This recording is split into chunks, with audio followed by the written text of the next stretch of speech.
time for questions, and I'll let Jamie curate a little bit some of the chat and whatever you guys all have to ask. Joe, that was really incredible and incredibly informative. Every time I hear you talk, I feel like I get a little bit smarter. And there's some, well, the first most popular comment in the chat is the belief that there should be an encore. You're very popular and people want you to come onto a Saturday. You're ready for the big time. Lots of good messages here. All I can say about that is that's Mark's decision, but I'm happy to do anything I'm asked to. The first question I'm seeing is a request to better understand the argument around potential impacts of our constitutional obligations around the treaty and Trump trying to pull us out. Can you just go over that again? Are we out of the Paris Agreement? Are we constitutionally bound to uphold it? What's going on with that? So we are not out of the Paris Agreement. As far as I know, literally no action of any kind has been taken to move us in that direction. I met with our lead negotiator in Poland and I watched our very smart diplomats doing good work. I didn't hear any of them saying things that would be antithetical to responsible global leadership going forward. That doesn't mean that they were necessarily leading or speaking in a way that the Trump administration wouldn't speak. But we are still in the Paris Agreement. We can't leave it until 2020. So sometime at the end of this year, Donald Trump may try to initiate that process. He can do that starting in 2019. It wouldn't take effect until the day after the next presidential election. I think that was very artfully planned. Yeah, what timing? Yeah. And I think Mike Bloomberg is right that anyone who's running for president who's not taking this issue seriously doesn't really have a chance. You can't say you're against planning the future in a smarter way and end up being in charge. The next question we have, it was sort of a two-part question. The first was sort of asking how much the average CCLer should be involved. It sounds like it's kind of a challenge by choice, and you gave the description of how to get involved. The next question was kind of around what media sources we should trust and read to follow the COPs and international development if we don't have unlimited time to be reading lots of media sources. Sure. Well, I would say that you want to look at organizations that have a consistent track record of being strong advocates and being heavily involved. So, for instance, the Union of Concerned Scientists is one of your best resources. Not only are they heavily involved, but their strategic director, Alden Meyer, is one of the co-founders of the U.S. Climate Action Network back in the 1980s, before there was a COP or a convention or even an IPCC. He's part of the reason all those things exist. They will give you good information. There's an organization called IISD. Their main website is iisd.ca because they're based in Canada. Their Earth Negotiations Bulletin is one of the best resources, not just about the COP, but about all sustainable development related and environment related negotiations in the UN system. They are working every day, year round, reporting on these processes, and you can trust them. Great. Thank you for that. The questions are rolling in. Our next question is the forever touchy question. In these conversations that you're having with global stakeholders, does the issue of population come up? And can we get to carbon negative with more than 7 billion people? So population comes up from time to time because it is an important issue. It is a macro-critical influence for sure. The more people there are, the more we need of everything.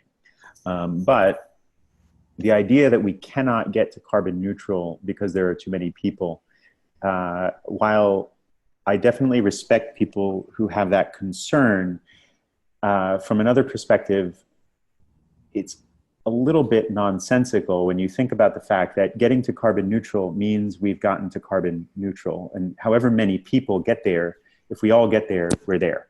So the idea that we can't do it just because we haven't scaled up certain solutions, I think, is a bit disingenuous. And I would actually warn people that that argument is one of a number of very tricky, surreptitious talking points that come from the fossil fuel industry, blaming others, saying that the problem is unsolvable. It's not just been, hey, some of us are more progressive and want to go clean, and some of us are deniers, and it's not a real problem. The propaganda that has been spread by people wanting to derail climate solutions is much more complex and nuanced than that. And some of it goes to the argument that at some point, there are just too many people for us ever to fully successfully decarbonize on time. That may someday be true, but it's not yet true. We still have the ability to rapidly scale up solutions and reduce emissions. Thank you. The next question is about how the Global Covenant of Mayors fits into the work you're doing. So you saw Christiana Figueres there at the Global Commission on Adaptation launch. She's also a leader in the Global Covenant of Mayors, the subnational or non-national government participation that's increasing year after year that we know from the We Are Still In coalition, for instance, in the US. All of those things are giving more and more weight, not just as voices and as technical practitioner leaders, but also as essentially international negotiators, not in the UN talks themselves, but by actually making deals, sharing knowledge and resources and technology, planning together to deal with certain kinds of climate threats. Mayors, and specifically the Global Conference of Mayors, are making they're making a lot more possible than was possible before. Thank you. We are moving right along. The next question is very specific. Do you know if the Pacific Pension Institute is involved in any of the climate smart finance organizations or efforts?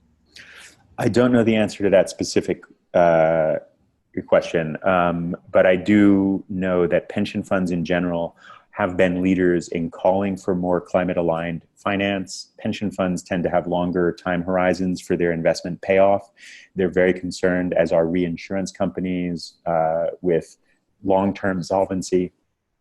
And so they are more willing to take a look at macro-critical influences like climate change, for instance.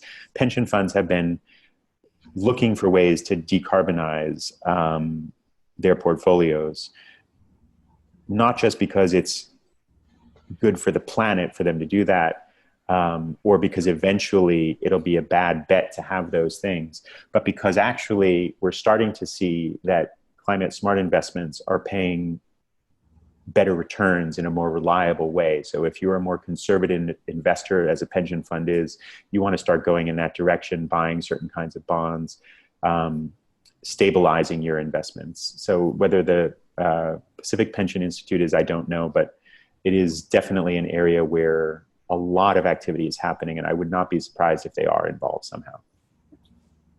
Yeah, thanks for that. The global divestment movement is really ballooning.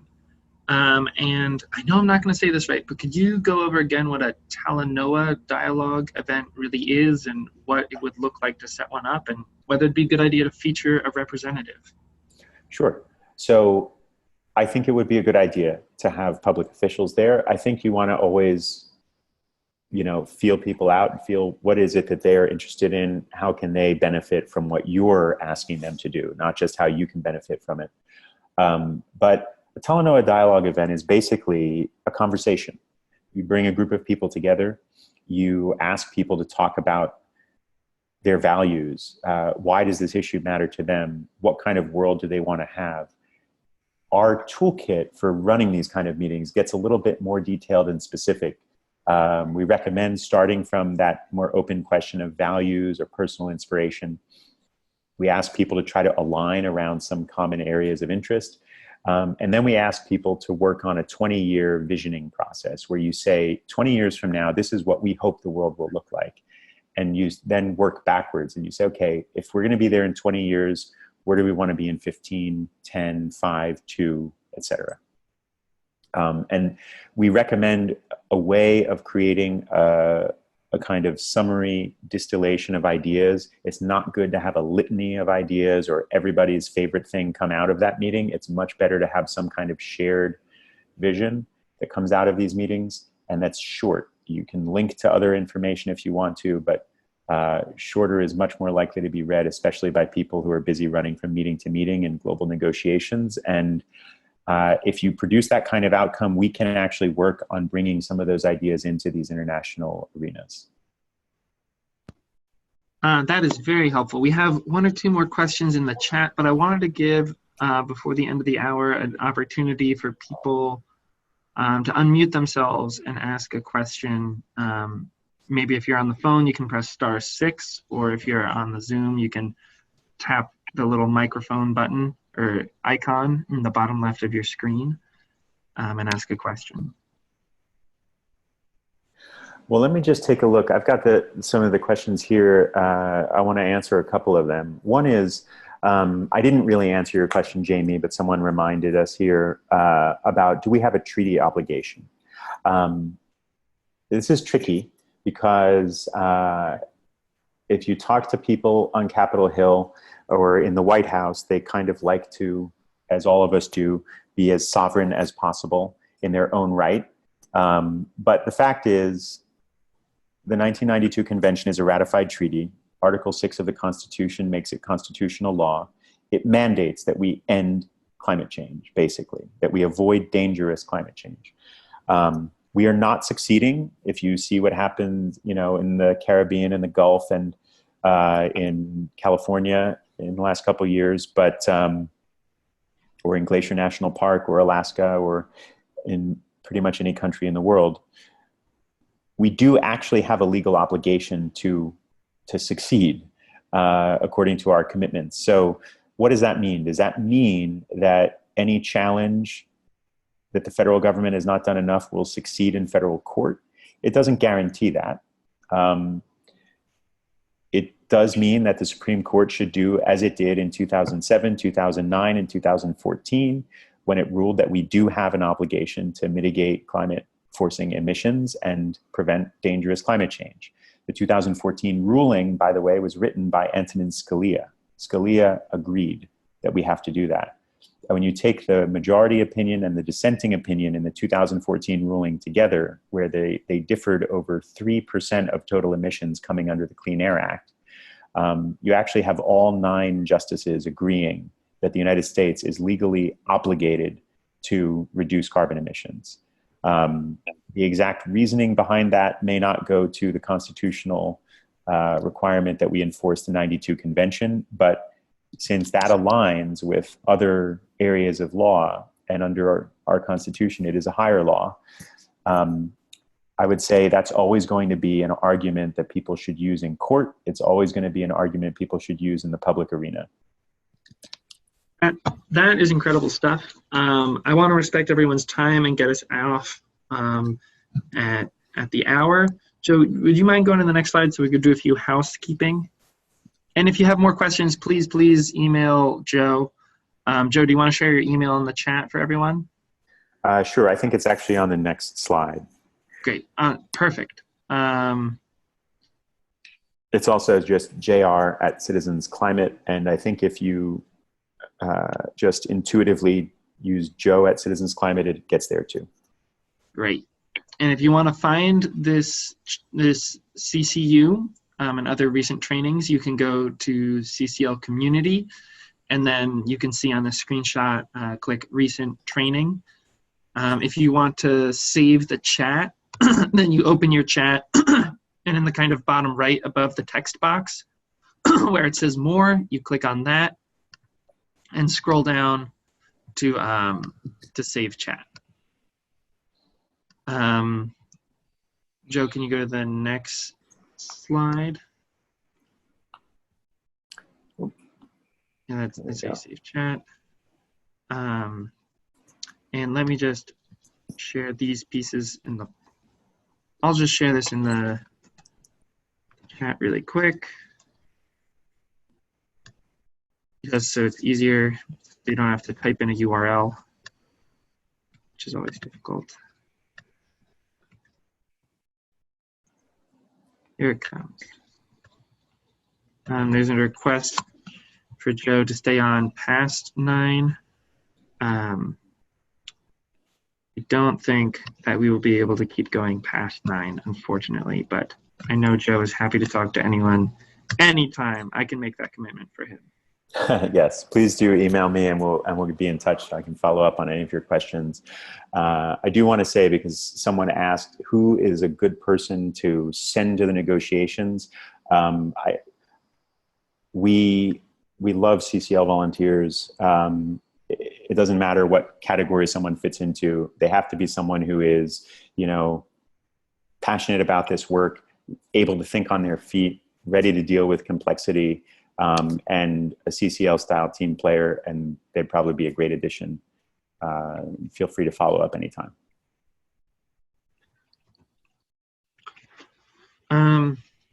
Well, thank you, everyone. It was really incredible and very informative. And I think